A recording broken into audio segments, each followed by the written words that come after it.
Bonjour, je vous ai parlé de la mystique unitive et de la mystique affective comme deux moyens pédagogiques d'arriver à l'essentiel, qui est de faire un avec la réalité ultime. Je vais vous parler là des écueils des deux voies, enfin de l'une puis de l'autre. Quels sont les écueils de la voie unitive? Alors la voie unitive, c'est je fais le vide en moi pour libérer un espace. Je ne pense plus à rien, je n'ai plus d'opération mentale, et donc, dans la mystique unitive, on va toucher ce fond, et ce fond, Eckhart va nous dire, mon fond est le fond de Dieu.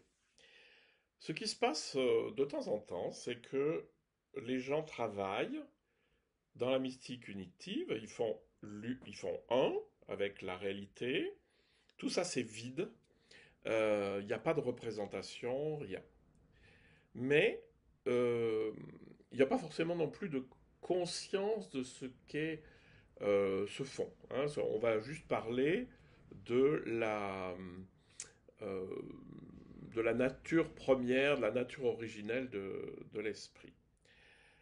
Le danger d'arriver, souvent par la pratique de la méditation assise, d'arriver à un espace intérieur immobile, c'est-à-dire il n'y a plus de pensée, il n'y a plus rien. Euh, le danger, c'est quand il n'y a pas d'amour. C'est-à-dire qu'on n'est pas allé plus loin.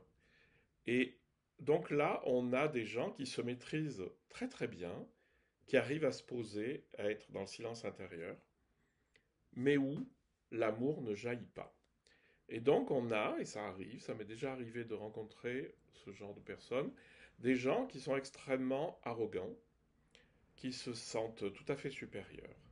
Donc le grand danger de la mystique unitive qui va pas jusqu'à l'amour, c'est l'orgueil spirituel. Et l'orgueil spirituel, c'est à peu près ce qu'il y a de pire, parce que ça a l'aspect de la spiritualité, et en fait, c'est l'obstacle le plus grand de la spiritualité unitive.